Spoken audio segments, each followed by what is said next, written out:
Há um documento selado que nenhum manual escolar alguma vez mostrou. Um relatório técnico redigido por engenheiros hidráulicos e biólogos marinhos nos anos 90, que descrevia o Tejo não como um rio, mas como um doente terminal. As páginas tinham marcas de carimbo a vermelho. O relatório foi arquivado. Os cientistas que o assinaram foram silenciados com transferências de cargo, promoções convenientes e contratos de consultoria que exigiam descrição. Durante décadas, o país inteiro olhou para a superfície cintilante do rio e acreditou na mentira que lhe tinham ensinado na escola, que o Tejo era a alma imortal de Portugal, a artéria que nunca secaria, o espelho onde os descobrimentos nascerem. Mas o que estava debaixo dessa superfície era outra coisa completamente diferente. E as pessoas que sabiam a verdade escolheram ficar caladas. Porquê? Porque a verdade era demasiado cara. Porque havia dinheiro industrial, acordos diplomáticos e orgulho nacional em jogo? E porque quem tentou falar foi rapidamente convencido de que o silêncio era a opção mais saudável. Antes de continuarmos, se este tipo de história a que os livros escolares não contam é o que te faz levantar da cadeira e procurar mais, então subscreve agora este canal. Cada vídeo que publicamos é uma investigação que alguém, algures, preferia que não existisse. Existe um homem em Alvega, uma aldeia tão pequena que o Google Maps hesita quando a procuras, que guarda em casa uma caixa de fotografias. Fotografias a preto e branco de um rio que ninguém reconheceria hoje, águas transparentes onde se via o fundo de pedra, cardumes de sável tão densos que as crianças os apanhavam com as mãos, margens cobertas de choupos onde as garças aninhavam em centenas. O homem chama-se Manuel, tem 72 anos, e quando abre essa caixa, não fala. Fica apenas a olhar durante muito tempo para as fotografias com uma expressão que não é nostalgia, é luto. Eu vi morrer o rio, disse ele a um jornalista local há uns anos. Não de uma vez, foi aos poucos. Primeiro o peixe ficou mais raro, depois a água ficou com um cheiro, depois apareceu a espuma, e depois o rio simplesmente deixou de ser o Tejo. Pensa nisto por um segundo. Um homem a assistir, em tempo real, ao desaparecimento de algo que sempre existiu. Como se acordasses uma manhã e o céu tivesse mudado de cor permanentemente e soubesses que eras um dos poucos a reparar. O Tejo tem 1007 quilómetros de comprimento. Isso é uma distância equivalente a conduzir de Lisboa até Madrid e continuar mais 300 quilómetros para norte sem parar. 716 desses quilómetros correm em território espanhol. Os restantes 275 pertencem a Portugal. Mas aqui está o primeiro paradoxo que nenhum livro de geografia explica convenientemente. Embora o rio seja o símbolo máximo de Portugal, Portugal controla menos de um terço do seu percurso. O coração do Tejo bate em Espanha e os espanhóis têm a mão no interruptor. Não é metáfora, é engenharia. Mais de 50 grandes barragens distribuídas ao longo do curso do rio transformaram o Tejo num sistema de canalização de escala industrial. O caudal que chega a Portugal não corre, é libertado. Há botões em salas de controlo espanholas que decidem literalmente quanto Tejo Portugal recebe em cada semana. E quando esse mínimo é libertado, às vezes chega carregado de algo que nenhum agricultor do Ribatejo desejaria irrigar nos seus campos. Mas vamos por partes, porque esta história tem camadas, e cada camada que descascamos revela algo mais perturbador do que a anterior. Imagina que acordas de manhã, olhas pela janela e onde ontem havia uma rua, a rua onde cresceste, onde a tua avó comprava pão, onde o padre dava bênçãos na Páscoa, há apenas água. Água fria, silenciosa, opaca. E todas as pedras, todas as memórias, todos os ossos dos teus antepassados estão algures lá embaixo, preservados no lodo. Isto não é ficção científica, aconteceu mesmo. E aconteceu mais do que uma vez, ao longo de décadas, no Vale do Tejo e dos seus afluentes, sem que a maioria dos portugueses alguma vez soubesse. A aldeia de Vilar era uma comunidade viva, tinha uma igreja cujo sino se ouvia em toda a encosta, tinha casas de pedra construídas com trabalho de gerações, tinha crianças que iam à escola, tinha velhos que conheciam cada pedra do rio pelo nome. Em 1951, o governo decidiu construir a barragem de Castelo do Bode, no rio Zezer, o maior afluente do Tejo em Portugal. A obra demorou anos e quando as comportas fecharam e a água começou a subir, Vilar desapareceu. As famílias foram relocalizadas. As casas foram abandonadas. O sino da igreja tocou pela última vez e ficou em silêncio, engolido pelo novo lago artificial. Hoje, a barragem de Castelo do Bode abastece Lisboa com água potável. A mesma Lisboa que raramente pensa de onde vem essa água e a que custo humano ela chegou. Mas há algo que ninguém conta nas visitas guiadas à barragem. Nos anos de seca intensa, quando o nível da Albufeira desce drasticamente, as ruínas de Vilar reaparecem. As paredes emergem do lodo como ossos de um animal pré-histórico. Os arcos das portas voltam a ser visíveis. E quem visita o local nesses momentos raros descreve sempre a mesma sensação. Um silêncio estranho, como se o lugar se lembrasse de si próprio. Podes perguntar, mas isto não é invulgar? Não acontece em todo o mundo quando se constroem barragens? Sim, acontece. Mas o que torna o caso do Tejo singular é a escala do esquecimento. Portugal construiu dezenas de barragens ao longo do século XX, num processo acelerado durante o Estado Novo, com uma lógica simples. O progresso exige sacrifício, e os que habitam os vales são os que sacrificam. O problema é que esse sacrifício nunca foi completamente contabilizado. As comunidades deslocadas recebiam muitas vezes pouca ou nenhuma compensação. As suas histórias foram enterradas junto com as aldeias. Os geólogos que estudam a bacia hidrográfica do Tejo identificaram algo que deveria fazer-nos pensar. A bacia hidrográfica, o território que drena água para o rio, cobre 80.600 km². Para teres uma ideia do que isso significa, é uma área quase do tamanho da Áustria inteira. Dentro dessa área, ao longo do último século, a paisagem foi transformada de forma tão radical que seria irreconhecível para alguém de 200 anos atrás. Florestas de carvalhos substituídas por eucaliptos, planícies de cereais convertidas em regadio intensivo, zonas úmidas drenadas para a agricultura. E em todo esse território, o Tejo e os seus afluentes funcionam como um sistema nervoso central que registou cada uma dessas mudanças, na qualidade da sua água, na composição dos seus sedimentos, na lista das espécies que nele vivem. A enguia europeia é uma dessas espécies, e a sua história é tão trágica que, se fosse humana, seria adaptada para cinema. Durante milhões de anos, as enguias fizeram uma das viagens mais extraordinárias da natureza. Nasciam no Mar dos Sargassos, no Atlântico Central, e percorriam milhares de quilómetros até chegarem aos rios europeus, onde viviam décadas antes de regressar ao oceano para se reproduzir e morrer. O Tejo era uma das suas estradas principais. Hoje, as barragens bloqueiam essa estrada. As enguias chegam à base das estruturas de betão e não conseguem passar. As populações colapsaram. Os biólogos marinhos da Universidade de Lisboa que estudam a espécie descrevem-na, sem dramatismo excessivo, como funcionalmente extinta em grande parte do curso do Tejo. Isso significa que ainda existem algumas, mas em números demasiado baixos para manter um ciclo reprodutivo sustentável. Considera o que isto significa? Uma criatura que sobreviveu ao impacto de meteoros, a glaciações, a extinções em massa, não sobreviveu à combinação de betão e negligência humana num único século. Mas as enguias não estão sozinhas. O sável, o peixe que durante séculos alimentou as populações ribeirinhas e cujas capturas eram celebradas em festas anuais, praticamente desapareceu do Tejo português. A lampreia, que tem história gastronómica e cultural que remonta à Idade Média, sobrevive em números que os especialistas descrevem como preocupantes. E ao mesmo tempo que estas espécies nativas declinam, outras chegam, não convidadas. O jacinto de água, uma planta invasora originária da América do Sul, espalhou-se em extensões enormes do Tejo e dos seus afluentes.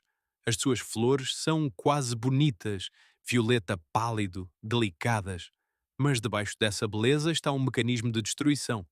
O jacinto bloqueia a luz que as plantas nativas e o fitoplâncton precisam, cria zonas mortas onde o oxigênio desaparece e reproduz-se a uma velocidade que faz os biólogos usarem palavras como explosão e colapso. Há algo igualmente perturbador nas portas de Ródão. Este ponto do rio, onde o Tejo corta verticalmente através de uma montanha de quartzito numa garganta de paredes quase perpendiculares, como se uma faca gigante tivesse dividido a rocha ao meio, é um dos lugares mais impressionantes de Portugal. Os geólogos chamam-lhe uma captura fluvial. O rio, ao longo de milhões de anos, foi erodindo a rocha mais dura até criar este corredor natural. As paredes têm arte rupestre pré-histórica, pinturas e gravuras de animais e símbolos feitos por humanos que viveram aqui há mais de 10.000 anos. Estes humanos escolheram este lugar específico para deixar a sua marca, porque o Tejo era sagrado para eles. Era vida, era alimento, era fronteira entre o mundo dos vivos e o mundo que não se via. Hoje, a água que passa pelas portas de Ródão traz consigo algo que esses humanos pré-históricos nunca poderiam imaginar. Vila Velha de Ródão fica a poucos quilómetros daqui e durante décadas foi o palco de uma das histórias de poluição industrial mais vergonhosas da história ambiental portuguesa. Em 2018, câmaras de drone captaram imagens que circularam nas redes sociais e chocaram o país. Uma massa branca, espessa, densa, cobrindo a superfície do Tejo por quilômetros, parecia neve. Parecia algo de um filme de ficção científica. Era espuma química e fluentes industriais carregados de compostos orgânicos que as fábricas de pasta de papel despejavam, legal ou ilegalmente, diretamente no rio. A pasta de papel, uma indústria que Portugal abraçou como motor de desenvolvimento económico. Uma indústria que emprega milhares de pessoas e gera exportações significativas. E uma indústria que, por décadas, usou o Tejo como esgoto próprio. Os processos de produção de celulose consomem quantidades imensas de água e produzem efluentes com concentrações elevadas de compostos que retiram oxigênio da água. Quando esse oxigênio desaparece, os peixes morrem, os invertebrados morrem, os micro-organismos que formam a base da cadeia alimentar morrem. E o rio torna-se, nessas secções, essencialmente um canal de transporte de substâncias tóxicas disfarçado de natureza. O que é particularmente perturbador nesta história é que os dados existiam. Os cientistas sabiam. As amostras de água mostravam os números. As análises de sedimentos revelavam os compostos. Mas os relatórios ficavam em gavetas, as denúncias eram arquivadas e as fábricas continuavam a operar. Porquê? Porque em determinadas regiões de Portugal, a fábrica de pasta de papel era o maior empregador do concelho. E políticos que fechavam fábricas não se reelegiam. Foi um homem sem credenciais científicas, sem título académico, sem gabinete de investigação que mudou isto. O seu nome é Arlindo Consolado Marques. E a arma que usou foi um telemóvel. Arlindo começou a filmar. Filmou descargas nocturnas, filmou peixes mortos nas margens, filmou a cor da água a mudar antes e depois de eventos de descarga industrial. Publicou nas redes sociais. Persistiu quando os organismos de fiscalização não respondiam. Contactou jornalistas, repetiu o processo dezenas de vezes durante anos com a paciência metódica de quem sabe que a única forma de fazer mover uma máquina burocrática inerte é aplicar pressão constante e documentada. Hoje é conhecido informalmente como o Guardião do Tejo, um título que ninguém lhe conferiu oficialmente, mas que toda a gente que acompanha a questão ambiental do rio usa para o descrever. A história de Arlindo é inspiradora, mas há algo mais sombrio por detrás dela. O facto de ter sido necessário um cidadão comum com um telemóvel para fazer o que os organismos estatais pagos para isso deveriam ter feito há décadas. E se avançarmos um pouco mais nesta história, descobriremos que o problema da poluição industrial no Tejo era, na verdade, apenas o sintoma mais visível de uma doença muito mais profunda. Uma doença que tem raízes em decisões políticas tomadas há mais de 40 anos do outro lado da fronteira. Fica connosco, porque no próximo bloco vamos revelar algo que a maioria dos portugueses não sabe, ou preferiu não saber. Quem realmente controla o Tejo e que acordo diplomático foi assinado que, por versões de especialistas em direito internacional da água, pode ser o documento mais prejudicial para Portugal nas últimas décadas.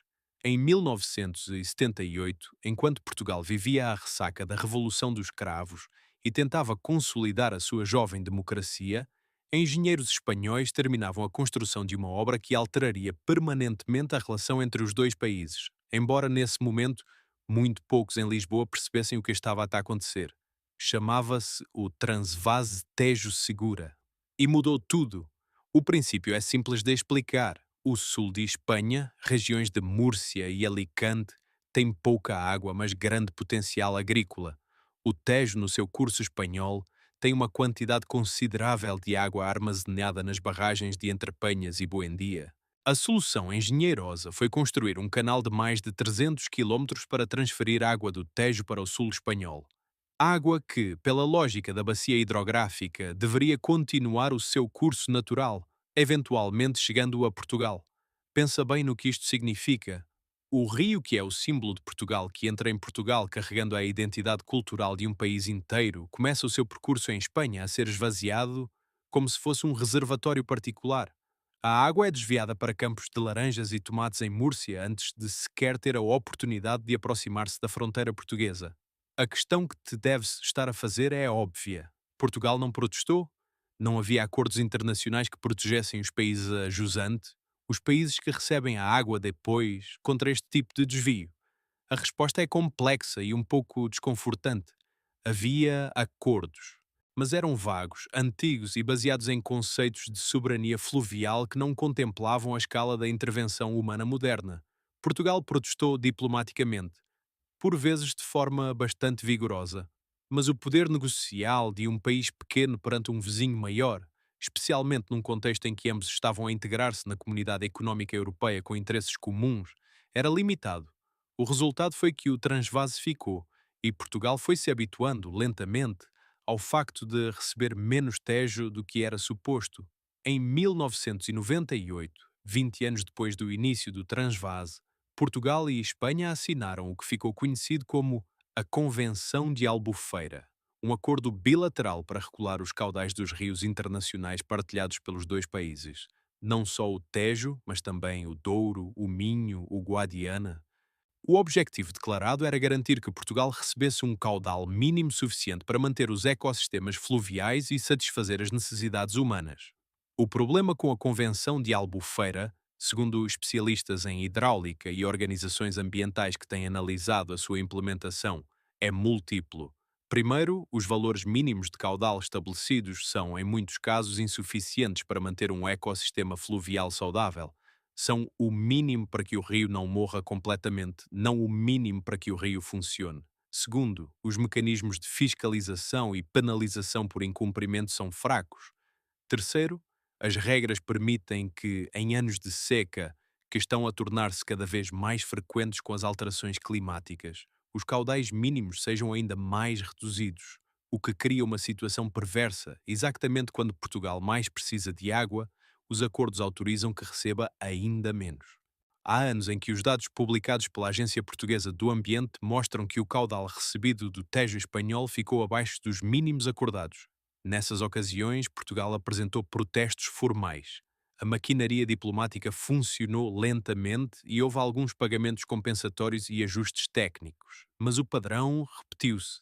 E para os agricultores do Ribatejo, para os pescadores do estuário, para as cidades que dependem das captações de água do Tejo para abastecimento doméstico, os protestos diplomáticos são um pouco confortantes. Tens de imaginar isto à escala humana para perceberes o que está em causa. O estuário do Tejo, aquele imenso espelho de água que os lisboetas veem da Praça do Comércio, a que os navegadores quinhentistas chamavam Mar da Palha por causa da palha de cereais que boiava nele durante as colheitas, é um dos maiores estuários da Europa Ocidental. A sua saúde ecológica depende diretamente do equilíbrio entre a água doce que chega do rio e a água salgada que entra do Atlântico com as marés. Quando o caudal de água doce diminui, a linha de intrusão salina avança rio acima. Os peixes que dependem de zonas de água salobra para se reproduzir perdem esse habitat. As aves que dependem dos lodos intertidais, zonas descobertas pela maré, ricas em invertebrados, perdem a sua fonte de alimento. Que as captações de água para abastecimento doméstico na margem do estuário começam a receber água com concentrações de sal mais elevadas do que o desejável. Mas há uma ameaça que poucos mencionam quando falam da relação Portugal-Espanha no contexto do Tejo. E é uma ameaça que não tem a ver com acordos diplomáticos ou lobbies agrícolas. Tem a ver com física nuclear. A central nuclear de Almaraz fica em Espanha, no rio Tejo, a menos de 100 quilómetros da fronteira portuguesa. Foi construída nos anos 80 e utiliza a água do Tejo para arrefecer os seus reactores.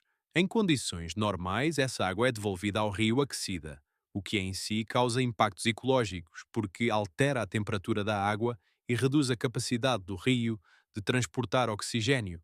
Mas a questão que os especialistas em segurança nuclear e os ambientalistas portugueses têm levantado com crescente urgência nos últimos anos é outra. E se não correr tudo bem?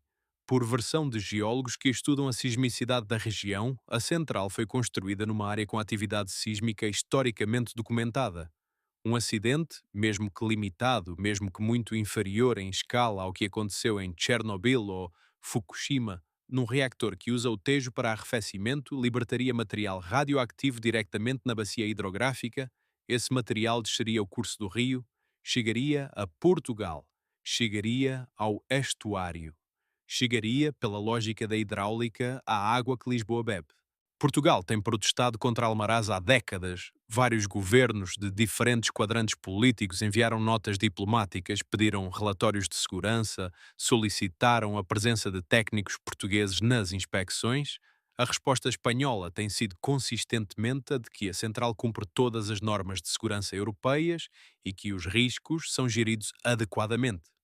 O debate ficou suspenso num impasse diplomático, onde nenhuma das partes quer escalar o conflito porque ambas têm demasiados interesses comuns noutra dimensão das suas relações. O que isto revela sobre o Tejo é algo que vai muito além da ecologia ou da hidrologia. Revela que o rio mais importante de Portugal não é controlado por Portugal, que as decisões mais críticas sobre a sua quantidade, qualidade e segurança são tomadas do outro lado de uma fronteira, em salas onde a voz portuguesa é ouvida, sim, mas nem sempre determinante.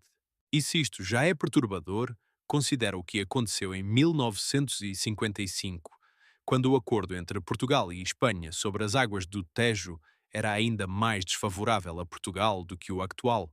Um documento que, segundo investigadores de história diplomática, foi assinado sob pressão política num contexto em que um dos dois países estava numa posição de negociação muito mais fraca. Um documento que estabeleceu precedentes que ainda hoje moldam a relação entre os dois Estados sobre a água partilhada. Um documento cujos termos exatos demorariam anos a ser completamente públicos. Ficamos a dever-te a história desse documento e a história das pessoas que o negociaram e daquilo que elas sabiam e escolheram não revelar sobre o estado real do rio que estavam a regulamentar. No próximo bloco, o nosso segundo escritor vai revelar-te a dimensão histórica desta história, o Tejo como motor do império mais rico do mundo no século XVI e como esse mesmo rio foi depois usado, sabotado e esquecido durante os séculos que se seguiram. Porque, para perceberes o que o Tejo é hoje, tens de perceber o que ele foi e o que lhe fizeram entre uma coisa e outra. Há uma pergunta que nenhum professor de história faz na aula: se o Tejo foi o centro do maior império do mundo no século XVI, se por ele passavam as especiarias, o ouro, os escravos, a seda e os sonhos de um país de 1 milhão de pessoas que mandava em metade do planeta, onde está essa riqueza agora? Não nos livros, não nos museus, não nas estátuas douradas de Belém. Parte dela está debaixo de água. Literalmente encerrada no lodo do estuário, nos bancos de areia do estuário, nos fundos que nenhum mergulhador alcança, em naufrágios que nunca foram documentados porque, quando aconteceram, não havia burocracia suficiente para registar a perda de um galeão entre dezenas que partiam e chegavam por semana. Pensa nisto por um momento. O Tejo, no seu auge, era o porto mais movimentado do mundo ocidental. Mais de 800 navios por ano, segundo estimativas de historiadores que estudaram os registros alfandegários quinhentistas. 800 navios carregados de riqueza, de gente, de histórias que mudaram o planeta. E alguns deles nunca chegaram ao cais. Os pescadores do estuário ainda hoje contam, com a naturalidade de quem descreve o tempo, que as redes às vezes trazem à superfície coisas que não deveriam estar no fundo de um rio. Fragmentos de porcelana chinesa da dinastia Ming. Bocados de bronze trabalhado, âncoras de formas que os metalúrgicos modernos identificam como construção pré-industrial ibérica. O Tejo não é apenas um rio, é um arquivo sem catalogação, uma biblioteca afundada cujos livros ninguém consegue ler porque estão enterrados em metros de sedimento e memória. Mas o que a maioria das pessoas não sabe, e aqui está algo que os historiadores mencionam em tom de quase divertimento, é que o próprio Tejo produzia ouro muito antes de qualquer caravela partir para lado nenhum. Não metaforicamente, literalmente. As areias do Tejo, especialmente na zona do Ribatejo, continham pepitas de ouro aluvial, ouro arrastado pelas correntes das montanhas da Serra da Estrela e depositado nos bancos de areia do rio durante milénios. Os romanos sabiam disto.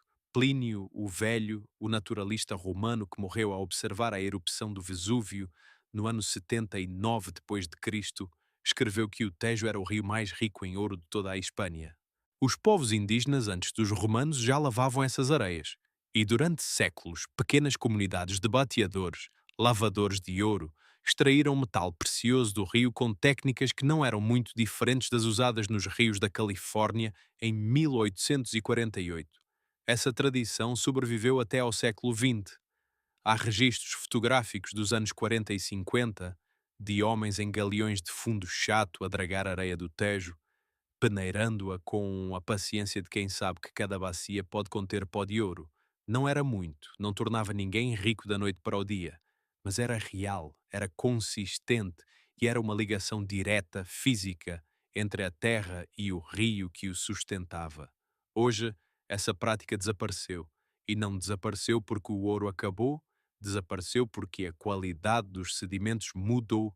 O que se extrai do fundo do Tejo moderno não é ouro, são metais pesados, cádmio, chumbo, mercúrio, os mesmos elementos que a atividade industrial do século XX depositou no leito do rio com a generosidade descuidada de quem usa um oceano como lixeira. Os cientistas que estudam os sedimentos do estuário descrevem camadas estratigráficas, camadas de sedimento sobrepostas como as páginas de um livro de tempo, onde se lê com clareza a história industrial de Portugal. A camada do século XIX, antes da industrialização, é relativamente limpa.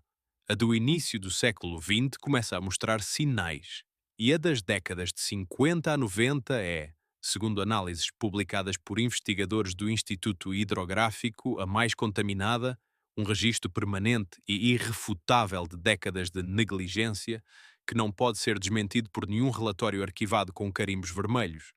Representa-te este peso. 1 metro quadrado de sedimento do fundo do estuário do Tejo pode conter mais cádmio do que a quantidade legalmente autorizada em aterros industriais controlados. Aterros onde existem membranas impermeáveis, sistemas de drenagem, técnicos de segurança.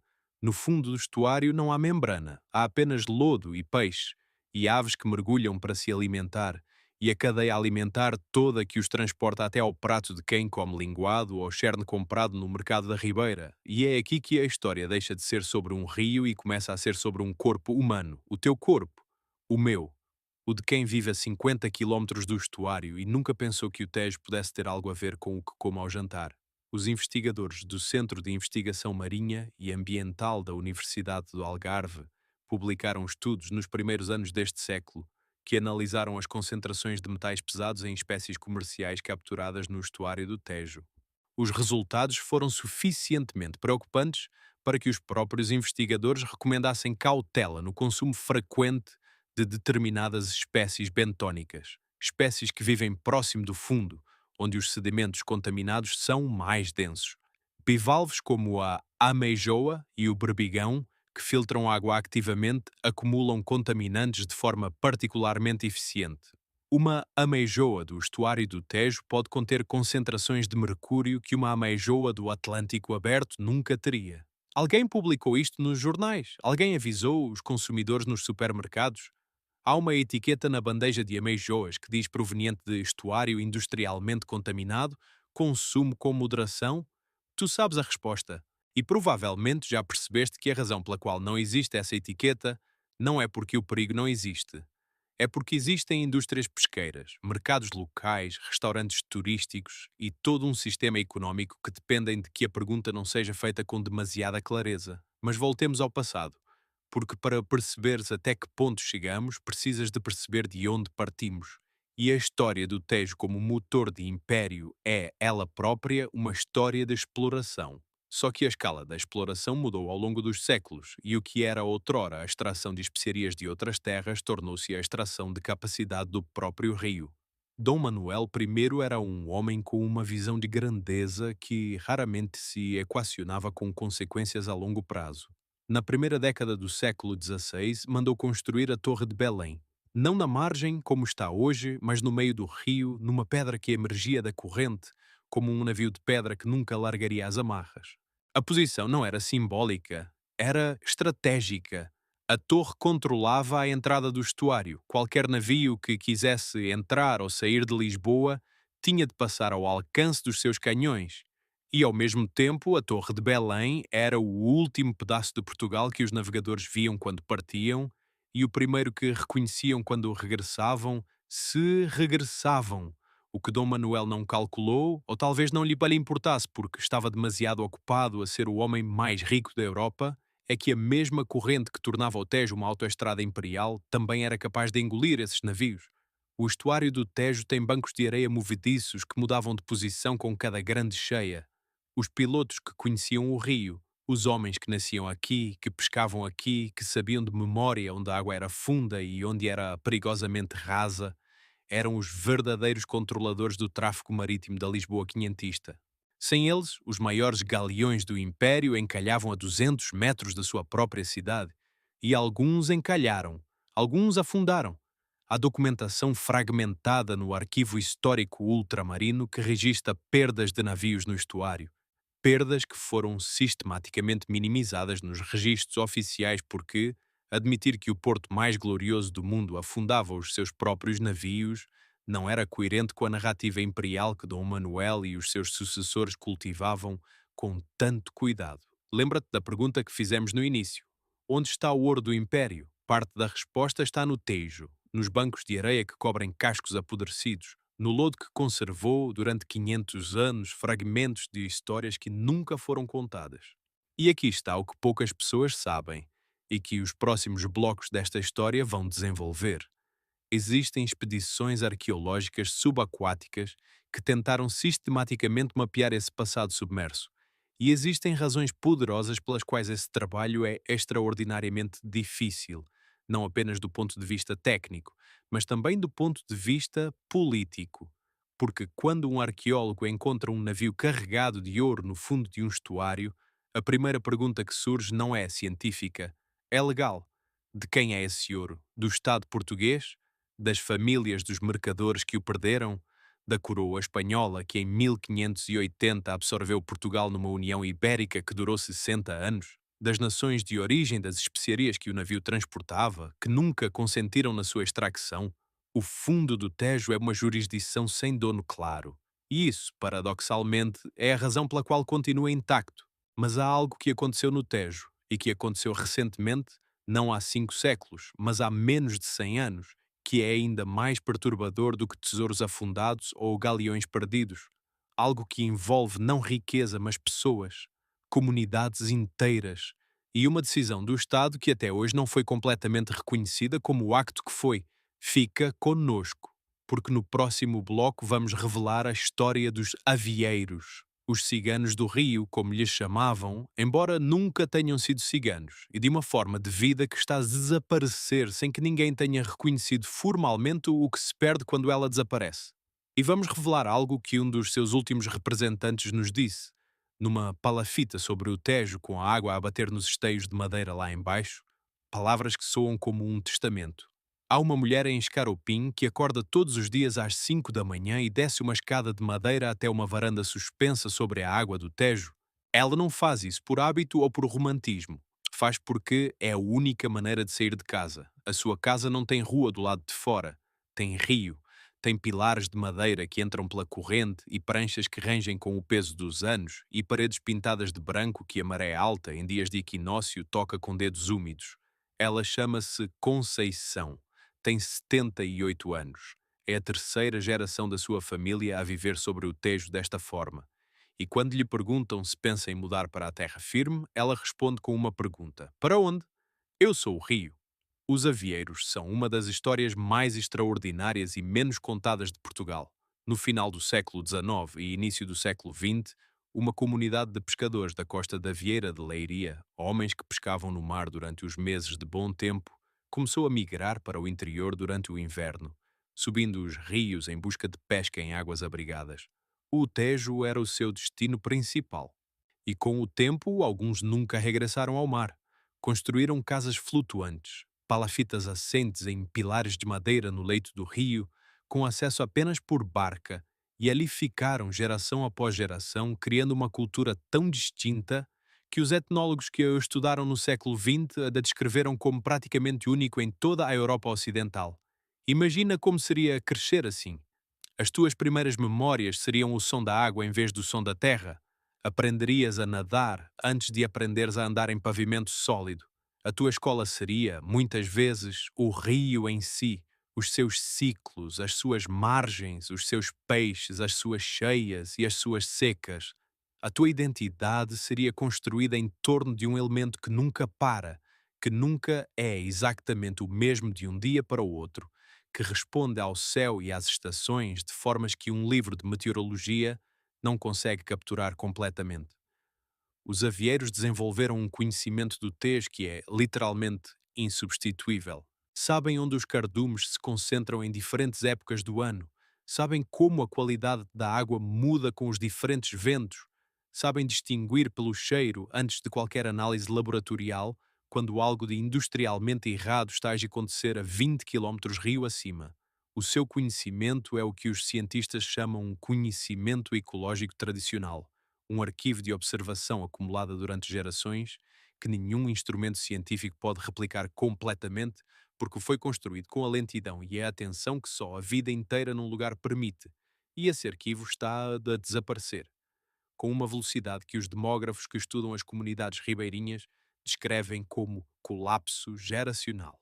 Nos anos 40 do século XX, havia centenas de famílias avieiras em dezenas de comunidades ao longo do Tejo. Hoje restam menos de uma dezena de núcleos habitados e a maioria dos habitantes tem mais de 60 anos. Os filhos foram para Lisboa, para Santarém, para França, Alemanha, Suíça, como todos os filhos de Portugal durante as décadas de imigração massiva. E quando partiram, levaram consigo a sua geração, mas deixaram para trás o rio que não cabia numa mala. Considera o que se perde quando um conhecimento deste tipo desaparece. Não é apenas cultura, no sentido folclórico do termo, trajes, canções, festas, é informação. Informação ecológica sobre um sistema vivo, acumulada durante mais de um século de observação direta e contínua.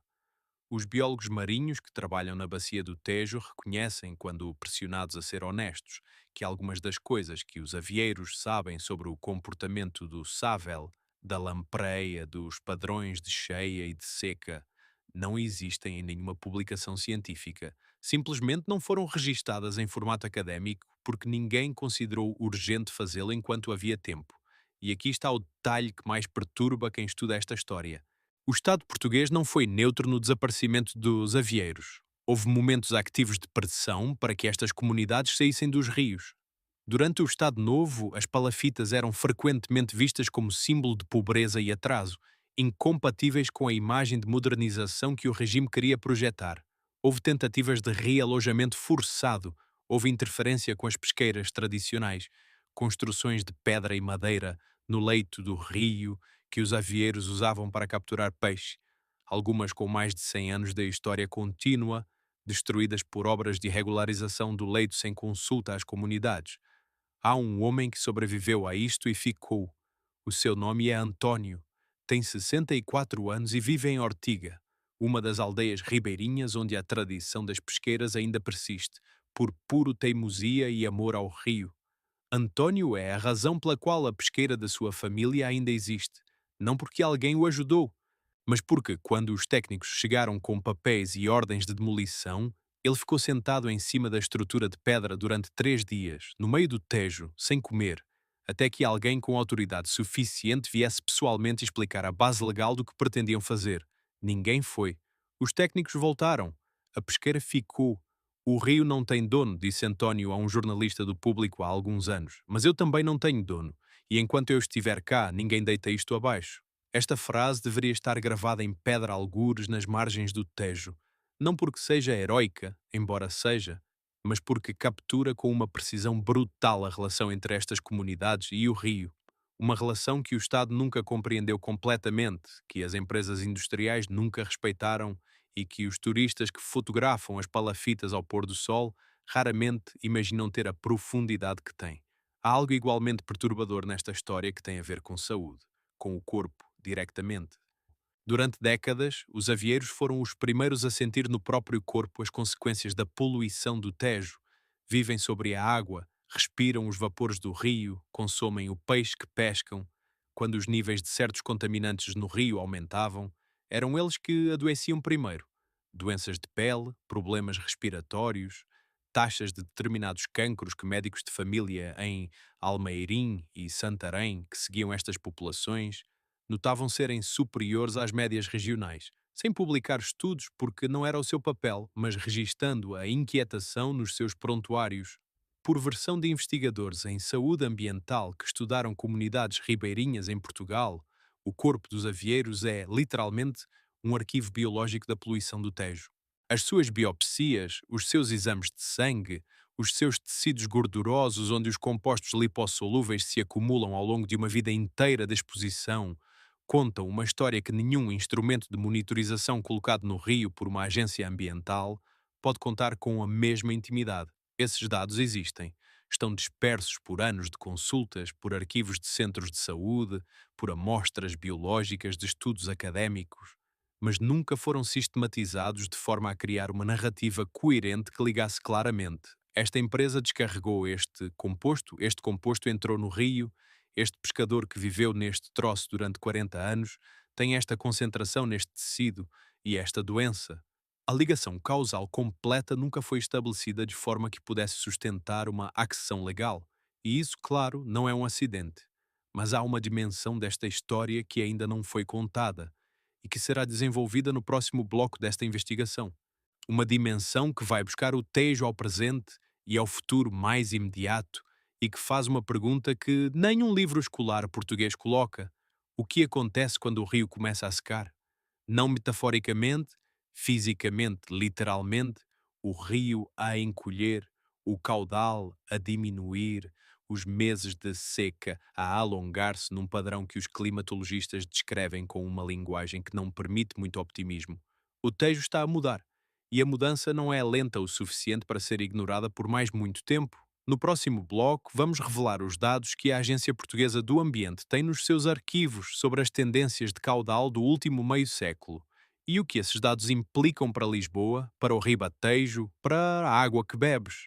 E vamos revelar algo que aconteceu nos últimos verões que os meios de comunicação nacionais cobriram brevemente, mas sem a profundidade necessária para perceber o que realmente significava. Um sinal de que o ponto de não retorno pode estar mais próximo do que qualquer planificador hídrico admite publicamente.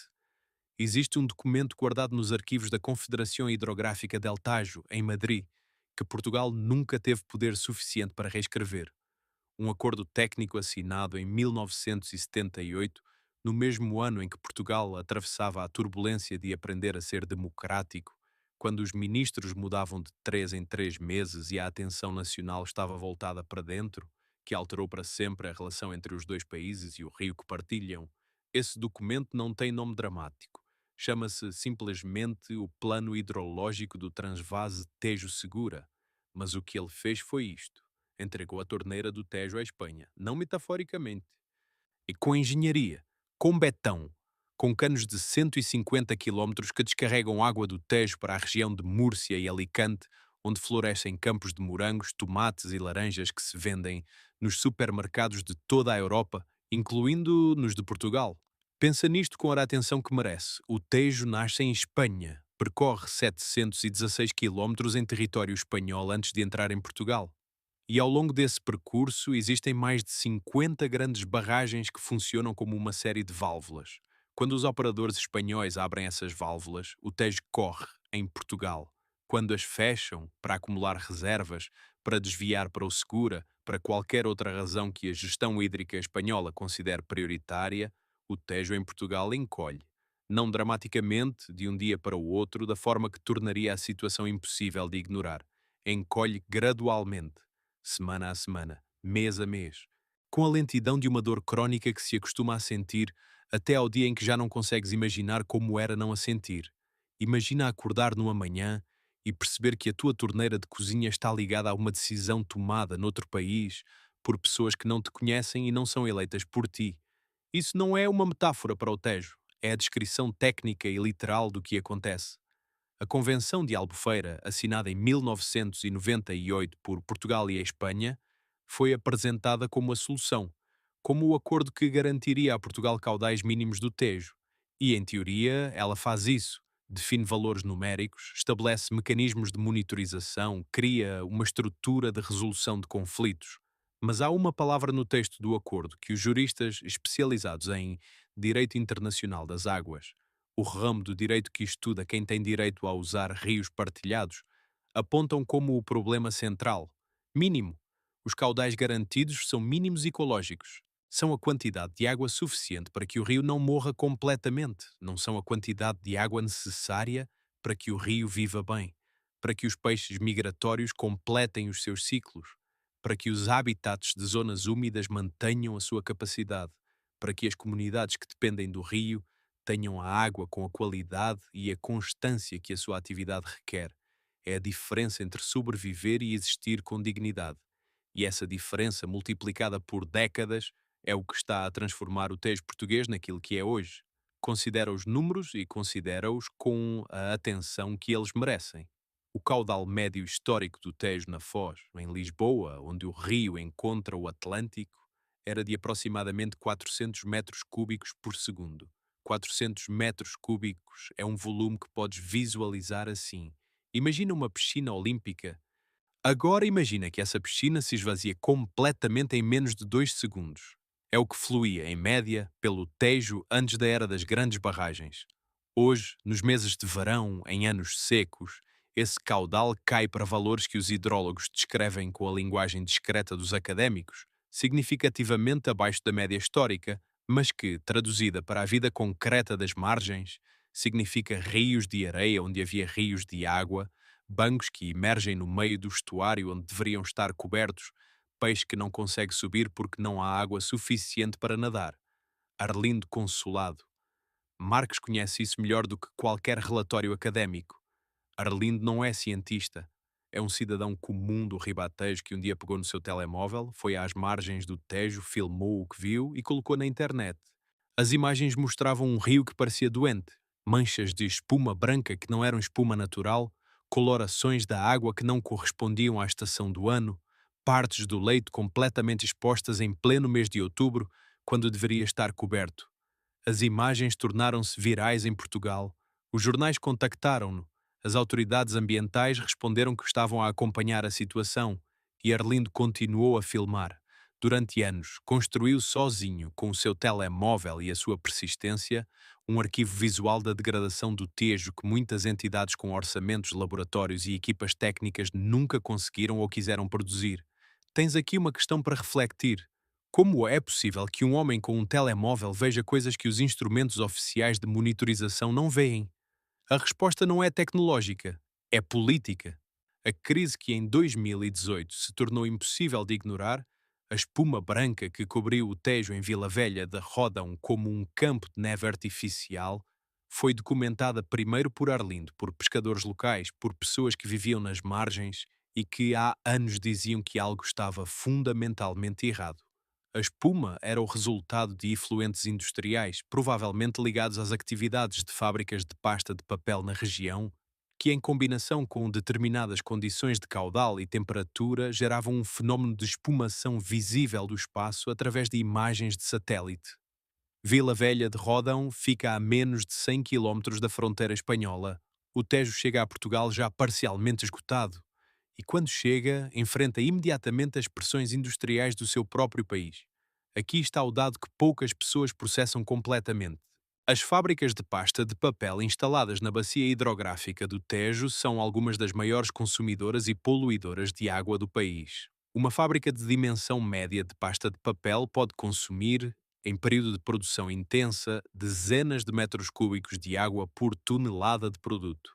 E os efluentes que libertam contêm compostos organoclorados, substâncias químicas que resultam do processo de branqueamento da pasta, algumas das quais são persistentes, bioacumuláveis e com efeitos conhecidos sobre o sistema endócrino dos animais e, potencialmente, do ser humano.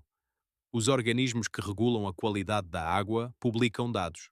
A Agência Portuguesa do Ambiente tem relatórios. Existem estações de monitorização ao longo do Tejo, mas há uma diferença entre ter dados e publicá-los de forma acessível e há uma diferença ainda maior entre publicar dados e agir sobre eles com a seriedade que o problema exige.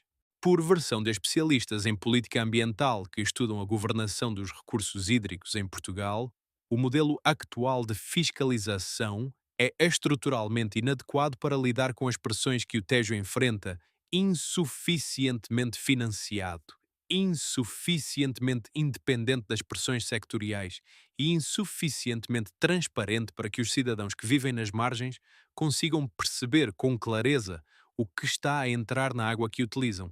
Mas há algo ainda mais perturbador nesta equação geopolítica, algo que cruza o Tejo com uma ameaça que os portugueses raramente associam ao seu rio mais famoso, mas que os cientistas de segurança nuclear discutem com uma seriedade crescente. Uma ameaça que está a 100 quilómetros da fronteira, instalada sobre uma falha geológica refrigerada pela água do Tejo e que, em caso de acidente, transformaria o debate sobre caudais mínimos e efluentes industriais numa discussão de importância puramente histórica, a central nuclear de Almaraz. Construída em Espanha, no troço espanhol do Tejo, com dois reatores que produzem eletricidade para milhões de pessoas e que, para funcionar, precisam de água fria em quantidades industriais. A água que arrefece os reatores de Almaraz vem do Tejo. A mesma água que depois continua o seu percurso mais quente até Portugal. Os reatores de Almaraz estão a funcionar desde os anos 80. A central foi projetada para ter uma vida útil que os reguladores espanhóis têm vindo a estender progressivamente. Nos últimos anos, o governo espanhol aprovou extensões da licença de operação que colocam a central em funcionamento potencialmente até meados da próxima década. Portugal protestou. O governo português levantou formalmente a questão nas instâncias europeias, argumentando que Portugal não foi devidamente consultado sobre uma infraestrutura nuclear que tem impacto direto na qualidade da água de um rio partilhado. Por versão de fontes no Ministério do Ambiente, a posição oficial portuguesa é que Almaraz representa um risco inaceitável para o Tejo e para Lisboa. Mas risco inaceitável é uma expressão que, quando formulada por um governo pequeno em relação a um governo grande, tem dificuldade em traduzir-se em ação concreta. Representa-te o cenário, um terremoto na escala de 1755, que os sismólogos que estudam a atividade tectónica da Península Ibérica não descartam como impossível nas próximas décadas, ocorre na zona de Almaraz. O rio que seria o principal receptor das consequências imediatas de um acidente seria o Tejo, o mesmo rio cujas águas chegam a Lisboa, o mesmo rio cujo estuário alimenta o sistema de abastecimento de água da Grande Lisboa, que serve mais de 2 milhões de pessoas. Estás a beber desta água. Não é uma hipérbole, é um facto geográfico.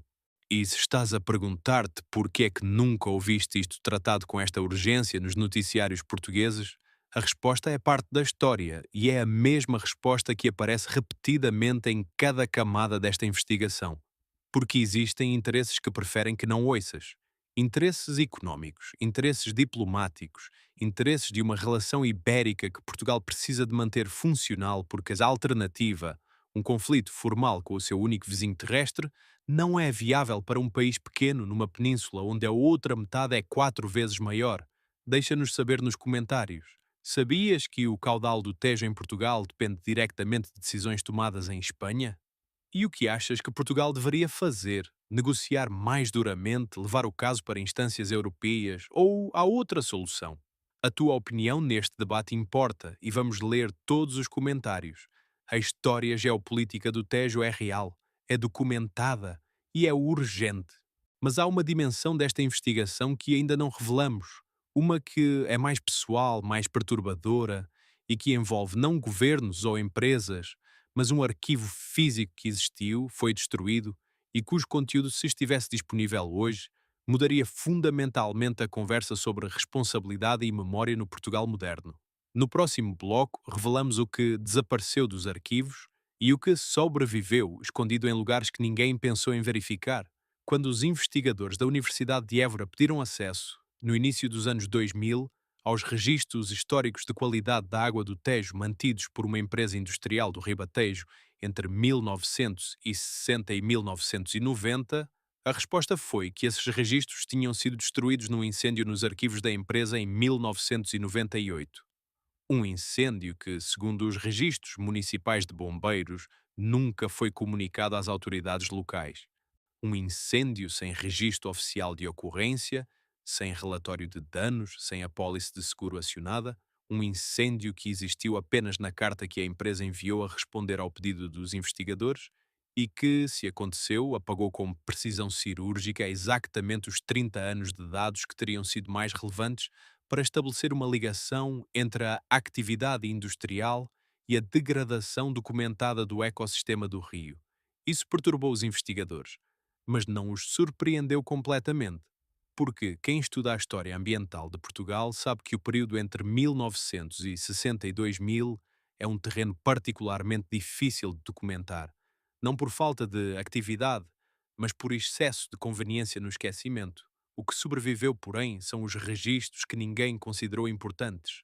Nos arquivos de centros de saúde de pequenas vilas do Ribatejo, em registros de consultas que nenhum inspetor ambiental pensou em verificar porque não estavam à procura de dados médicos. Nas cadernetas de pesca dos avieiros, onde os pescadores registavam há gerações o que capturavam, quando e onde, se soubermos ler esses dados, se pode traçar com clareza perturbadora a história do declínio das populações piscícolas do Tejo a partir dos anos 70. Nas fotografias amadoras de turistas alemães e franceses que visitaram o Vale do Tejo nos anos 60 e 70 e registaram, sem saber que estavam a documentar a normalidade antes da degradação, um rio que hoje parece impossível de imaginar. Pensa no que significa esta inversão. As provas formais, institucionais, deliberadamente construídas para documentar o impacto industrial, desaparecidas. E as provas informais, acidentais, construídas sem qualquer intenção de ser testemunho, sobrevivendo em caixas de cartão em caves de famílias que nem sabem o que têm. Há um homem que sabe onde estão algumas dessas caixas. O seu nome não será dito aqui por razões que ele próprio explicou com clareza. Se eu apareço publicamente, eles encontram maneira de tornar isto sobre mim em vez de sobre o rio. Ele trabalhou durante 23 anos numa das maiores unidades industriais da bacia do Tejo. Entrou como técnico de manutenção, saiu, reformado antecipadamente, como ele descreve, com uma generosidade inesperada da empresa, como o homem que sabe demasiado. Durante os seus anos de serviço, guardou cópias de relatórios internos, não por ativismo, por hábito profissional, diz ele, o hábito de guardar papel como prova do trabalho feito. E quando começou a perceber, já nos últimos anos de carreira, que os papéis que guardava contavam uma história diferente da que a empresa contava publicamente, foi ao sótão, releu tudo e percebeu o que tinha. Ele descreveu o conteúdo desses documentos a um jornalista de investigação numa entrevista que durou 3 horas, numa mesa de um café em Abrantes, com o gravador desligado a pedido dele. O que o jornalista pode dizer publicamente, e disse num artigo publicado em 2016, numa publicação de nicho especializada em ambiente, é que os registros internos da empresa mostravam níveis de substâncias reguladas nas descargas fluviais que, em vários períodos entre os anos 70 e os anos 90, excediam os limites legais por margens que, se fossem públicas na altura, teriam resultado em coimas, potencialmente em suspensão da licença e certamente em responsabilidade civil perante as comunidades afetadas. Aqui está-se a questão que ninguém fez formalmente. Onde estava a fiscalização? Onde estavam os inspectores da Direção-Geral do Ambiente durante esses anos? Parte da resposta está na própria história institucional portuguesa. A regulação ambiental em Portugal desenvolveu-se tardiamente. O Ministério do Ambiente só foi criado em 1975, um ano após o 25 de Abril, e durante anos funcionou com recursos que os próprios funcionários descrevem, com a honestidade do retrospecto, como completamente inadequados para a dimensão do problema que enfrentavam. Havia um inspetor responsável por centenas de quilómetros de rio. Havia formulários que demoravam meses a processar. E havia, por versão de funcionários que trabalharam nestas instituições nos anos 80 e 90, uma cultura de não confronto com indústrias que empregavam centenas de pessoas em regiões com poucas alternativas económicas. Esta é a equação que se repete em todas as histórias de poluição industrial em países em desenvolvimento. O emprego como escudo. Se fechas a fábrica, fechas a vila. A frase não era dita assim, abertamente, nas reuniões com inspectores, mas estava presente na atmosfera de qualquer conversa sobre regulação e funcionou durante décadas. Considera o que aconteceu entretanto no Tejo biológico, no rio como sistema vivo. A enguia europeia é um dos casos mais extraordinários da biologia migratória do planeta. Nasce no Mar dos Sargassos, a 6.000 quilómetros de distância, no Atlântico Central, de uma forma que os biólogos ainda não compreendem completamente, pois nunca observaram diretamente a reprodução das enguias em ambiente natural, apenas inferem o que acontece a partir das larvas que apanham nas correntes. As larvas derivam durante anos, atravessam o Atlântico com as correntes oceânicas, chegam às costas europeias, entram nos rios e sobem durante anos, muitas vezes décadas, até chegar aos troços onde crescem até à maturidade. Depois, quando chega um momento e o imperativo biológico que ainda escapa à ciência descem de volta ao mar, regressam ao mar dos sargassos, reproduzem-se e morrem, o seu corpo inteiro converte-se em nutrientes para a próxima geração de larvas. O Tejo era um dos rios europeus mais importantes para a enguia. Era. Hoje, a população de enguias no Tejo está em colapso, não em declínio gradual. Em colapso, uma palavra que os biólogos usam com precisão técnica para descrever uma redução de mais de 90% da população numa escala de tempo ecologicamente breve. As mais de 50 barragens do Tejo são muros que nenhuma enguia consegue escalar. O percurso que a enguia fazia em liberdade durante séculos, do Atlântico até às cabeceiras do rio em Espanha e de volta, foi cortado em 50 e tantos pontos por estruturas de betão que não têm passagem para peixes migratórios adequada, ou têm passagens que não funcionam, ou foram construídas sem que esse requisito fosse sequer considerado relevante. A enguia não é apenas um peixe, é um elo de uma cadeia que inclui a lontra, que se alimenta de enguias, as aves aquáticas, os próprios avieiros que a pescavam como fonte de rendimento, e inclui algo mais abstracto, mas igualmente real. É um indicador biológico da saúde do sistema fluvial inteiro. Quando a enguia desaparece de um rio, não está apenas ela a desaparecer, está a anunciar que algo fundamental no funcionamento do rio quebrou. Os cientistas que estudam os padrões de precipitação e de temperatura na Península Ibérica descrevem o que está a acontecer com uma linguagem que lida com a tensão não permite muito optimismo. A Península Ibérica está a tornar-se mais quente e mais seca a um ritmo que excede as médias globais. Os modelos climáticos, que convém lembrar, são instrumentos de projeção baseados em física estabelecida, não em opinião, projetam para as próximas décadas reduções significativas na precipitação nas bacias hidrográficas do centro e sul da península. Reduções que, combinadas com o aumento da evapotranspiração causado pelas temperaturas mais altas, resultam em menos água disponível nos rios. Menos água num rio que já recebe menos do que deveria porque está represado. Menos água num rio que já tem a sua qualidade comprometida por décadas de poluição. Menos água num rio cujas margens estão a perder as florestas ribeirinhas, as matas de amieiros, freixos e salgueiros que seguram os taludes e regulam a temperatura da água, substituídas por eucaliptais que não cumprem as mesmas funções ecológicas. Isto significa algo concreto para Lisboa. O sistema de abastecimento de água da Grande Lisboa depende criticamente do rio Tejo e do rio Zézere, o seu afluente onde a barragem de Castelo do Bode cria a maior reserva de água doce do país. Quando a seca de 2017 a 2018 reduziu os níveis de Castelo do Bode para valores que os técnicos da EPAL, empresa portuguesa das águas livres, descreveram como os mais baixos desde a construção da barragem, nos anos 50, Lisboa esteve a poucos meses de enfrentar restrições de abastecimento que não tinham precedente na memória da maioria dos seus habitantes. A situação normalizou com as chuvas do inverno de 2018 a 2019, mas os técnicos que acompanharam a crise não falam dela com o alívio de quem evitou um problema. Falam dela com a sobriedade de quem sabe que foi um ensaio geral.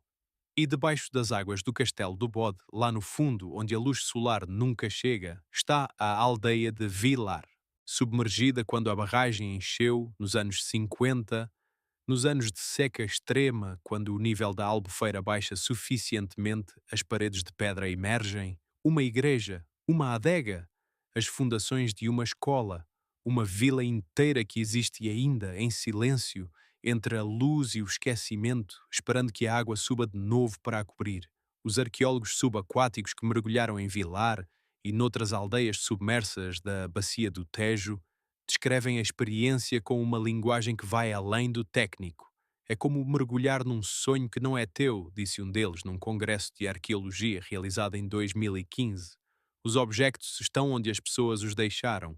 numa pressa de horas, levando o que se podia levar, deixando para trás o que não cabia, e o que não cabia ficou, está lá. Diz-te coisas sobre o que as pessoas valorizavam e o que sacrificaram que nenhum documento oficial alguma vez vai dizer.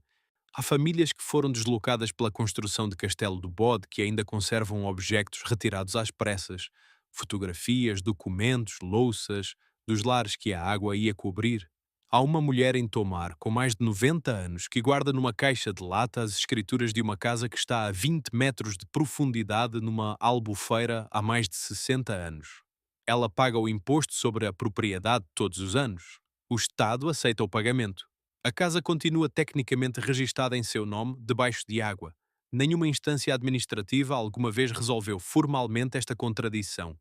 Este é o Tejo que os livros escolares não ensinam. Não o Rio de Camões e das Caravelas. Não a cartografia serena dos manuais de geografia. Mas o rio de contradições vivas, de feridas não curadas, de documentos desaparecidos e documentos que resistiram, de famílias que pagam impostos sobre casas submersas, de homens que guardam relatórios em caixas escondidas, de mulheres que são o rio porque não existe outra forma de se descrever, de peixes que sobem rios que já não existem como existiam e de cidades que ouvem a água sem saber o que ela transporta. E há um último ângulo desta investigação que ainda não foi revelado, o ângulo que olha para o futuro com a honestidade de quem já viu o suficiente do passado para não ter ilusões fáceis. Esse ângulo está no próximo bloco, onde vamos apresentar os 3 cenários que os especialistas discutem em privado. O que pode ainda ser salvo, o que pode ser restaurado com esforço enorme e o que pode já estar além de qualquer possibilidade de recuperação dentro do horizonte de tempo em que o problema precisa de ser resolvido. Fica conosco. Porque o que se segue é a parte que ninguém quer dizer em voz alta. Existe um relatório que nunca foi publicado na íntegra. Foi encomendado por uma entidade pública portuguesa, concluído em 2017 por uma equipa de investigadores de 3 universidades, e os seus resultados foram apresentados numa reunião fechada a técnicos do Ministério do Ambiente. O que aconteceu depois é o que sempre acontece com os relatórios que dizem coisas que os governos não querem ouvir em voz alta. Foi classificado como documento de trabalho interno, não foi distribuído à comunicação social e sobrevive hoje em forma de citações fragmentadas noutros documentos académicos que poucos leem fora dos círculos especializados. Mas há 3 pessoas que participaram na sua elaboração, e essas 3 pessoas descreveram, em entrevistas separadas realizadas ao longo dos últimos anos, o que esse relatório dizia. O que dizia era isto: o Tejo tem 3 futuros possíveis. E nenhum deles é o presente que os portugueses imaginam ter. Fica connosco, porque este bloco é o que todos os especialistas discutem nos corredores dos congressos e nas conversas de fim de jantar, mas que quase ninguém tem coragem de dizer em público com a clareza que o momento exige. O primeiro futuro chama-se, entre os hidrólogos que estudam a resiliência dos sistemas fluviais, o cenário da restauração activa. É o cenário optimista. Não ingenuamente optimista, há uma diferença fundamental entre optimismo baseado em evidência e optimismo baseado em esperança vaga. Mas optimista porque os dados mostram que o Tejo tem ainda capacidade de recuperação se as condições corretas forem criadas dentro de um prazo que os cientistas estimam em aproximadamente 3 décadas. 3 décadas é um tempo longo para um ser humano individual. É um piscar de olhos na escala do tempo geológico. Mas no tempo das políticas públicas e das decisões económicas que moldam os rios, 3 décadas é um horizonte que está dentro do alcance de decisões tomadas hoje. O que seria preciso para ativar este cenário? Em primeiro lugar, uma renegociação genuína da Convenção de Albufeira, não uma revisão técnica dos valores mínimos, mas uma reformulação filosófica do que significa gerir um rio partilhado com responsabilidade ecológica e não apenas com contabilidade hídrica. Os especialistas em direito internacional das águas que estudaram casos comparáveis, o reno entre a Suíça, a Alemanha, a França e os Países Baixos, o Colorado entre os Estados Unidos e o México, dizem que as negociações mais produtivas acontecem quando as duas partes aceitam um princípio simples. Um rio é um sistema vivo antes de ser um recurso. Quando Espanha e Portugal chegarem a esse princípio de boa-fé, e sublinha-se quando não se, porque o Bloco 6 já mostrou que a diplomacia da água é um jogo de longa duração, As possibilidades de negociação expandem-se dramaticamente. Pensa no Reno. Em 1986, um incêndio num armazém da empresa química Sandoz, na Suíça, lançou 30 toneladas de pesticidas no rio. As imagens de peixes mortos ao longo de centenas de quilómetros chocaram a Europa, e aquilo que poderia ter sido apenas mais uma tragédia ambiental tornou-se o catalisador de um dos acordos de gestão fluvial mais eficazes do mundo. Hoje, o Reno é considerado um caso de sucesso de recuperação fluvial. Não perfeito, não sem problemas, mas um sistema que voltou a ter vida onde tinha morte. O Tejo não teve ainda o seu momento Sandoz, o momento de ruptura absoluta que força a ação. Talvez não precise de o ter, se as decisões corretas forem tomadas antes dele.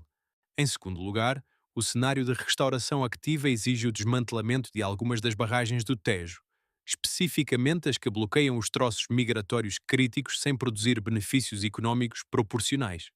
Esta é a parte politicamente mais difícil. Barragens são investimentos enormes, são infraestrutura de produção de energia que representa receita, são reservatórios de água para a agricultura e consumo. Mas há barragens no Tejo, estruturas construídas há décadas, em alguns casos degradadas, com capacidade de produção de energia que os peritos de engenharia descrevem como marginal no contexto do sistema energético atual, cuja remoção poderia reabrir troços migratórios essenciais. Nos Estados Unidos, nas últimas 3 décadas, mais de 1.700 barragens foram removidas. Os rios responderam com uma velocidade que surpreendeu os próprios cientistas. Peixes migratórios regressaram em alguns casos em meses, não em anos. Imagina ver o Sável subir de novo até Malpica do Tejo. Imagina a enguia chegar ao Tejo Superior onde não chegava há uma geração. Não é fantasia ecológica, é engenharia de restauração documentada. O segundo futuro é o que os mesmos especialistas chamam, com a linguagem precisa de quem já perdeu as ilusões, mas ainda não perdeu a esperança, o cenário de equilíbrio gerido. Este é o futuro mais provável se as coisas continuarem aproximadamente como estão, com melhorias incrementais, com mais regulação e melhor aplicação, com a Convenção de Albufeira a ser monitorizada mais rigorosamente, mas sem as transformações estruturais que o cenário de restauração exige. No cenário de equilíbrio gerido, o Tejo não recupera, mas também não entra em colapso total. Existe num estado de degradação estabilizada, um rio que funciona como infraestrutura, que fornece água e energia e que suporta uma parte da biodiversidade original, mas que não volta a ser o sistema ecológico rico e dinâmico que era antes do século XX. Este é o futuro que a maioria dos países aceita, por omissão, para os seus rios. Não porque alguém decida conscientemente vamos aceitar este nível de degradação, mas porque a inércia das instituições, os interesses estabelecidos e a dificuldade de mobilizar vontade política para transformações que têm custos imediatos e benefícios difusos tendem a produzir, por padrão, exatamente este resultado. Os hidrólogos que estudaram o Tejo descrevem o cenário de equilíbrio gerido com uma honestidade desconfortável. É o melhor resultado que o sistema político atual é capaz de produzir. Não é um elogio, é um diagnóstico, mas há um terceiro futuro, e este é o que ninguém quer dizer em voz alta nas reuniões onde há jornalistas. Este é o cenário que os especialistas em segurança hídrica chamam, com eufemismo cuidadoso, o cenário de pressão acumulada e que, fora das reuniões formais, descrevem com uma franqueza que deixa frio. O colapso funcional do sistema Tejo como fonte de água para a Grande Lisboa no horizonte de 2 a 3 décadas, se as tendências atuais de redução de caudal, degradação de qualidade e aumento de consumo continuarem sem intervenção estrutural. 2 a 3 décadas. O tempo que separa hoje de um cenário em que Lisboa, uma cidade de mais de 2 milhões de pessoas, capital de um país da União Europeia, a terceira cidade mais visitada da Europa em termos de turismo, pode enfrentar uma crise de abastecimento de água sem precedente histórico. Não pode como possibilidade remota, pode como probabilidade discutida em documentos técnicos internos por pessoas cujo trabalho é exatamente não exagerar. Considera a seca de 2017. Considera que os modelos climáticos projetam secas mais frequentes, mais intensas e mais longas na Península Ibérica ao longo das próximas décadas. Considera que a população da Grande Lisboa continua a crescer, que as necessidades de água da agricultura no Ribatejo continuam a aumentar e que o aquífero, a reserva de água subterrânea sob a bacia sedimentar do Tejo, está a ser sobreexplorada em algumas zonas. Considera tudo isto em simultâneo e pergunta-te: como é possível que esta seja uma discussão que acontece em reuniões fechadas e não na praça pública? A resposta está na natureza das crises de água. Ao contrário de um terremoto que acontece num segundo ou de uma inundação que é visível e imediata, a escassez de água chega tão lentamente que cada passo do caminho parece normal. Cada nova seca é descrita como excepcional. Cada novo mínimo de caudal é uma situação atípica. E quando a crise finalmente se torna impossível de ignorar, ela já não tem solução rápida, porque as soluções estruturais levam décadas a construir. Os reservatórios alternativos, os sistemas de dessalinização, a reconversão agrícola para culturas de menor consumo hídrico, precisam de decisões tomadas agora para problemas que muitos não querem ainda acreditar que são reais.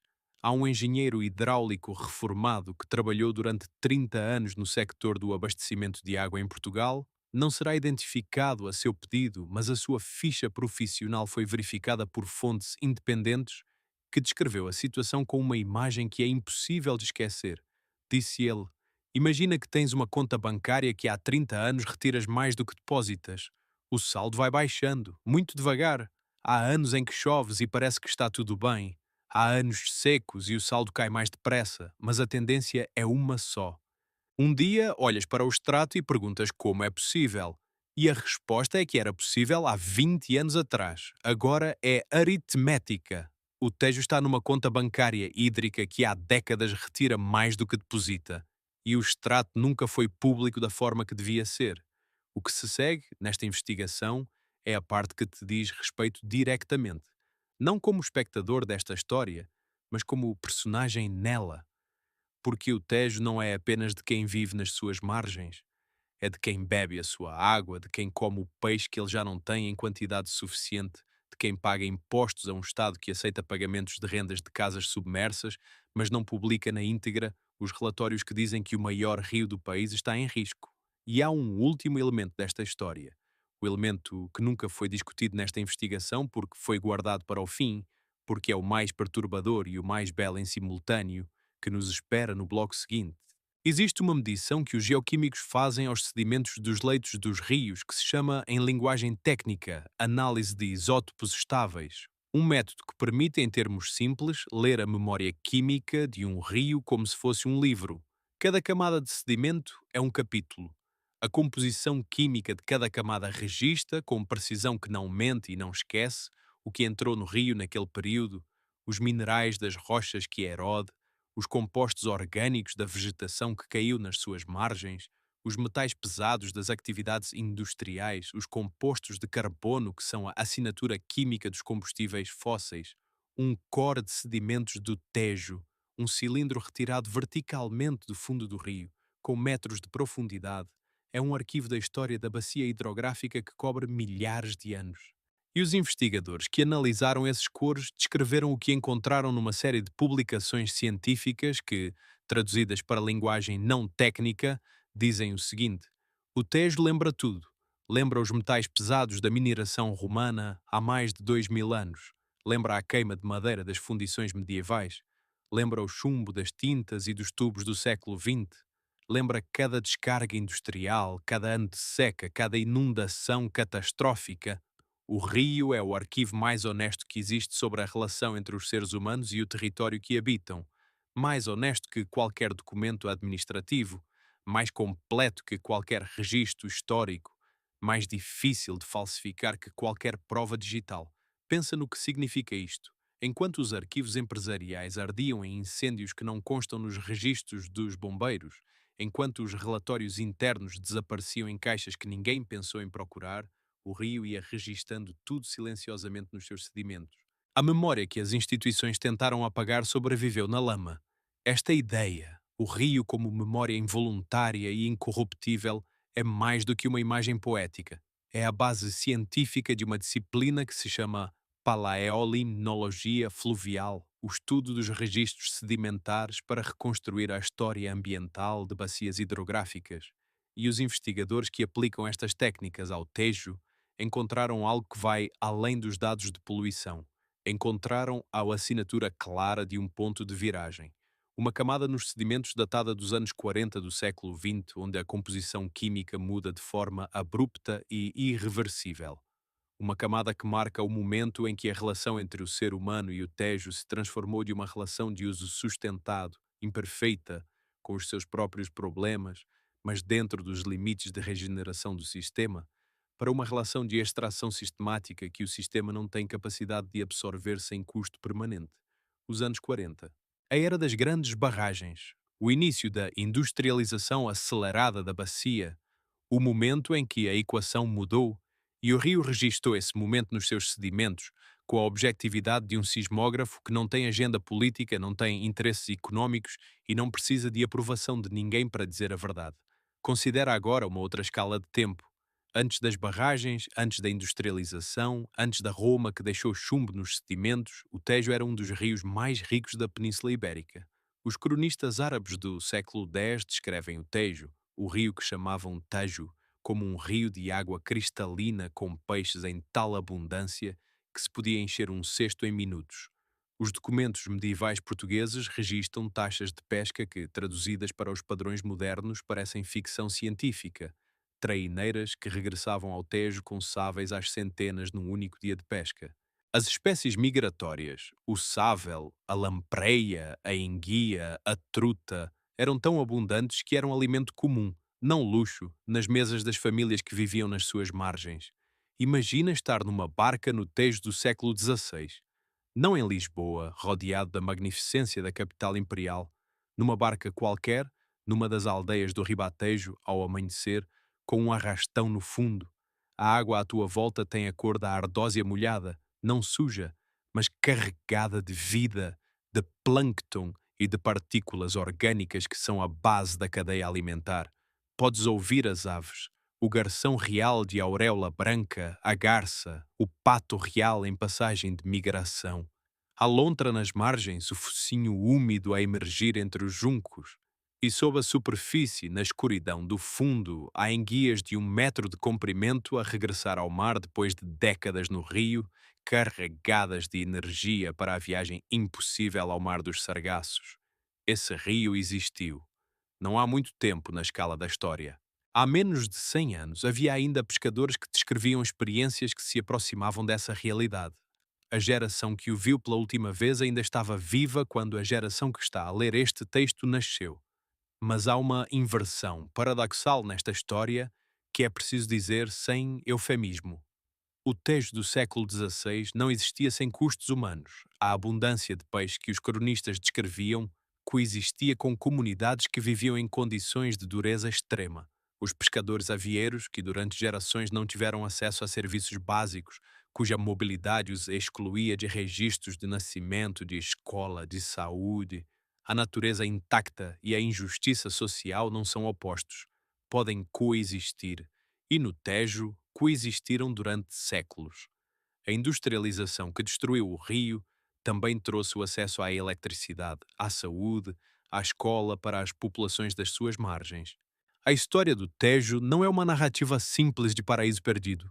É uma história de trocas, algumas delas justificadas, muitas delas não, e quase nenhuma delas deliberada ou transparentemente escolhida pelas pessoas que pagaram o preço.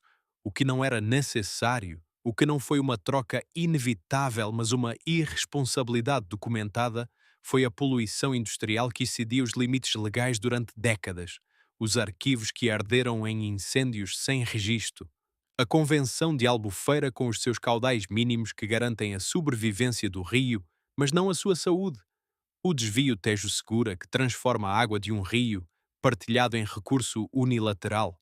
Essas escolhas não foram feitas para benefício das comunidades das margens do Tejo. Foram feitas para benefício de outros interesses, em reuniões onde as comunidades das margens do Tejo não estavam sentadas à mesa. Pergunta-te isto: quantas decisões sobre o Tejo foram tomadas sem que alguém perguntasse ao Tejo? A pergunta parece absurda. Rios não falam, mas os rios têm uma linguagem. A linguagem dos caudais e das cheias, dos peixes que sobem e dos que não sobem, dos sedimentos que acumulam e dos que erodem, dos estuários que crescem e dos que recuam. É uma linguagem que a ciência aprendeu a ler com precisão crescente. E o que o Tejo tem dito nessa linguagem há décadas é algo que começamos finalmente a traduzir. Estou a perder o que sou. Há uma última história para contar antes do final. Uma que não está em nenhum relatório, em nenhum arquivo, em nenhuma publicação científica. Uma que existe apenas na memória oral de um pescador de Alvega, com mais de 80 anos, que descreveu o Tejo com uma frase que nenhum hidrólogo, por mais talentoso que seja, alguma vez conseguiu sintetizar melhor. Perguntaram-lhe como era o Tejo quando era jovem. Pensou durante um momento e depois disse: era um rio com carácter. Sabia o que era. Nós é que não deixamos. Chegamos ao fim desta investigação. Mas o Tejo não chegou ao fim de nada. Continua a correr, mais devagar do que devia, mais quente do que devia, com menos vida do que tinha, com mais química do que quer, em direção ao mesmo Atlântico para onde sempre correu. O Atlântico não sabe da Convenção de Albufeira. O Atlântico não leu os relatórios internos que arderam. O Atlântico recebe o que o Tejo lhe traz e não julga. Mas nós podemos julgar. E esse é talvez o único privilégio que a consciência nos dá sobre os oceanos. O que esta investigação revelou, em 8 blocos e mais de uma hora da história, é uma verdade que se organiza em 3 camadas. A primeira camada é factual. O Tejo está em perigo. Não em perigo abstrato ou metafórico, mas em perigo mensurável, documentado, registado nos sedimentos e nos dados dos laboratórios e nas fotografias do telemóvel de Arlindo Consolado Marques e nas cadernetas de pesca dos avieiros e nos rostos dos pescadores de Alvega que viram o rio mudar no espaço de uma vida. A segunda camada é estrutural. Esse perigo tem causas identificáveis, responsabilidades localizáveis e decisores com nomes. A gestão irresponsável das barragens espanholas, a insuficiência da Convenção de Albufeira, as décadas de poluição industrial com fiscalização inadequada, os arquivos que desapareceram em incêndios sem registro, as políticas de planeamento que substituíram as florestas ribeirinhas por monoculturas de eucalipto, as extensões das licenças da Central Nuclear de Almaraz aprovadas sem consulta real a Portugal. Cada uma destas causas tem uma história e tem actores, e cada um desses actores tomou decisões. A terceira camada é a que mais importa e é a que mais incomoda. Essa terceira camada és tu. Não porque tenhas causado o problema, não porque sejas responsável pelas decisões que foram tomadas antes de nasceres ou sem o teu conhecimento, mas porque vives num sistema que depende deste rio e que pode, se assim escolher, exigir que ele seja tratado de forma diferente. Pensa no que significa beber água de Lisboa. Significa beber o resultado de uma política hídrica que está, em 2022, a ser debatida nos corredores dos ministérios e nos congressos académicos, mas raramente nas conversas públicas. Significa depender de um sistema de abastecimento que os seus próprios técnicos descrevem como vulnerável a secas que são cada vez mais frequentes. Significa partilhar um recurso comum com um vizinho que tem, por razões de tamanho e de poder negocial, muito mais capacidade de moldar os termos da partilha do que Portugal. Mas significa também algo mais imediato e mais pessoal.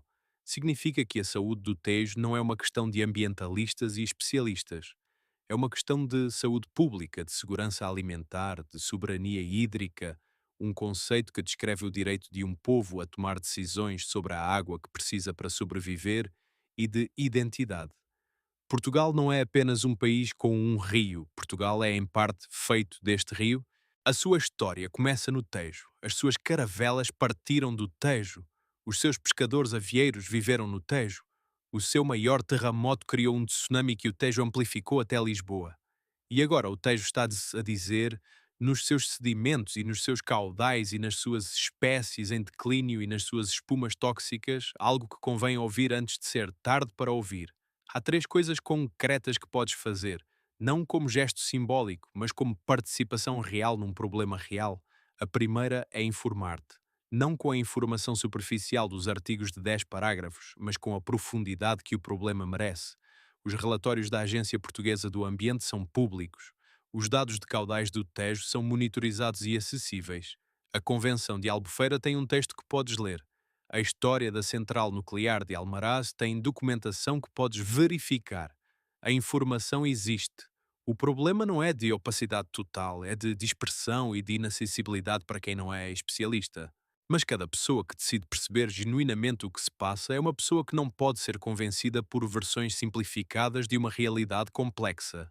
A segunda coisa concreta é fazer perguntas às instituições que devem responder.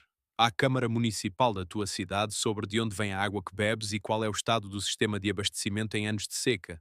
Ao Governo, nas próximas eleições, sobre qual é a posição de Portugal em relação à revisão da Convenção de Albufeira e ao encerramento progressivo de Almaraz.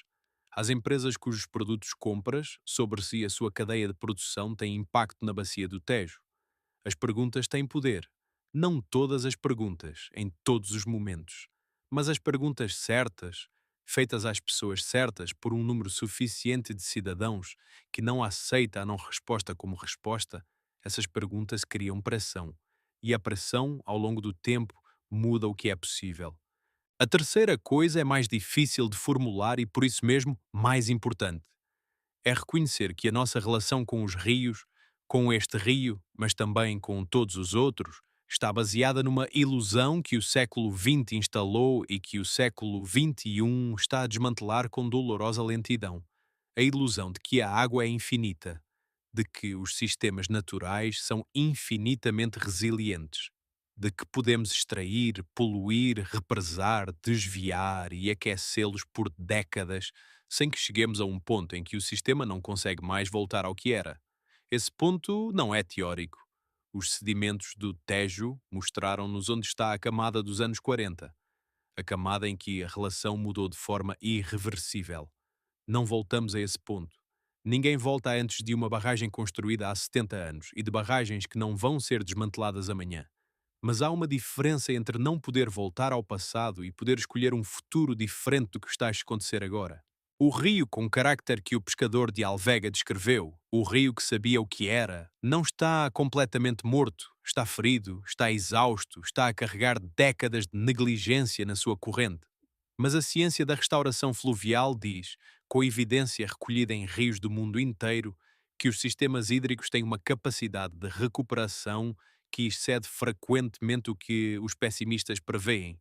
Se as pressões forem reduzidas, se as passagens forem reabertas, se a qualidade da água melhorar, se o caudal ecológico for respeitado. O Tejo pode recuperar, não o Tejo de antes das barragens. Esse é um passado irrecuperável, mas um Tejo mais saudável do que o actual, com mais peixes, com melhor qualidade de água, com margens mais ricas em biodiversidade, com um estuário mais vigoroso, um Tejo que, quando a seca do próximo verão chegar, e virá, os modelos dizem que virá, tem reservas suficientes para não entrar em colapso. Um Tejo que os filhos das pessoas que estão a ver este vídeo possam reconhecer como um rio e não apenas como uma infraestrutura. Esse Tejo é possível. Mas é uma escolha. E as escolhas são sempre, em última análise, sobre quem somos e o que valorizamos mais do que as conveniências do momento. O Tejo nasce em Espanha, corre por Portugal e entra no Atlântico em Lisboa com tudo o que recolheu ao longo de 1007 quilómetros.